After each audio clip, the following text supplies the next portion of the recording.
Seth McLaughlin. I'm a national political reporter with the Washington Times, and we're here in the middle of D.C. for Trump's second inauguration. Below freezing temperatures, and thousands of people are filling up the streets here in Washington, D.C., and we're going to see what they came to check out.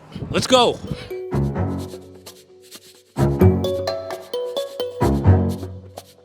Can you give me your name? Robert Wagner out of Columbus, Ohio. So why'd you come here today, Robert? Well, I wanted to celebrate the victory, of course. My name is Trevian Cutie. I'm from Chicago. I made the trip and I wouldn't have missed it for the world because I'm Trump's co-defendant in the Fulton County RICO, so that's my mugshot right next to his. I probably had more skin in the game than 99% of the people who are out here. My name is John Bush. I'm from Indianapolis, Indiana. I'm 37 years old. And what do you do for a living, you said? I'm a stay-at-home dad from Indiana. It's not that cold. You know, we were out here yesterday and we were kind of like, I don't know, why is it canceled? Because it's not that cold to us. I'm Marlo Schultz. And where are you from, Marlon? Jacksonville, Florida. Why'd you come out? To support change and unity and Donald J. Trump. I really want to support him. Just to be here, the camaraderie, the people, everyone you run into is friendly, everyone's in a good mood. Tell me the one thing that's going to change when Trump gets in charge. It's already changed. If you look at the economy, if you look at crypto, if you look at how it is that the negotiations have gone in Gaza and Israel, if you look at what's happening, as far as our illegals in the country, it's already happening. This is just going to be that extra stamp that every American who got out and cast their vote for Donald Trump has been waiting for. And all I can tell you is right now, when they unleash this economic engine on the world, you're going to see something special. Also, take a look around here. Conservative women are unbelievably beautiful. You got to give me that. What do you think is the number one thing is going to change when Donald Trump is inaugurated here very shortly?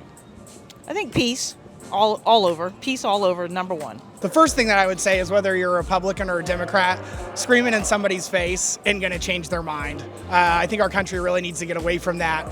This is literally what you're seeing as the reintroduction of the Reagan Revolution. If you go back and study the economy after Reagan, just look at what happened between Carter and Reagan. It's a transformative type of a policy. We're about to see something like you've never seen before. Trust me on this. We've got AI coming on. You've got quantum computing coming on. You're going to unleash fracking. You've got, you're going to hopefully bring back nuclear. They're going to be able to turn this engine on like you can't believe. Have you ever been to an inauguration before? No, this is the first one. It's the first time I voted for Trump as well. Oh, yeah. Who'd you vote for in the past? That's hard for me to say, but I voted for Hillary and Biden, even though I was a Republican. What changed? This administration, they didn't prove to me we were going in the right direction. Why are you here? I'm an American. I believe in America first, and I'm going to fight for that. I think the American dream is alive and well, and I am a prime example of that dream. I've had businesses for over 15 years. I'm self-made, and that can happen for anybody who is in this country and really wants to work for it and, put their foot down and run. If you don't like Donald Trump, I would say look past the person, because that might be why you don't like him. Personally, I like him as a person. Yeah. I'm a very forward person.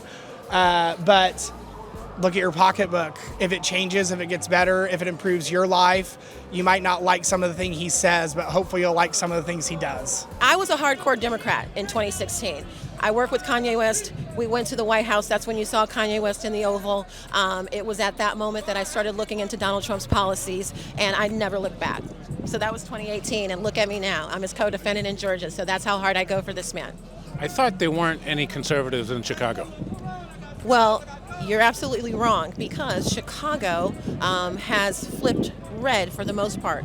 Donald Trump only lost Illinois by 3.9 percentage points. The biggest difference between him and Joe Biden, I think that they both are people that care about our country. So I'm not going to knock Joe Biden for that. I do think that he cares about our country. Donald Trump cares about our country first.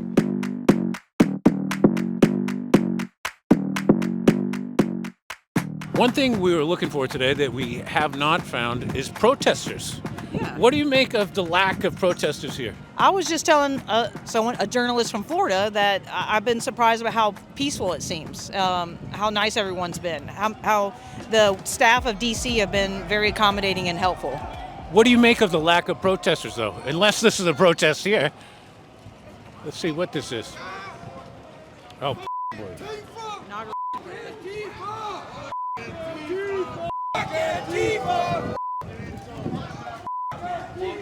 We won!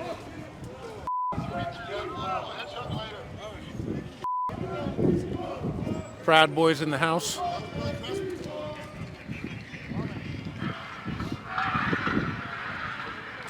I think the lack of protest just shows you that people know that we're not playing anymore. Well, there you have it.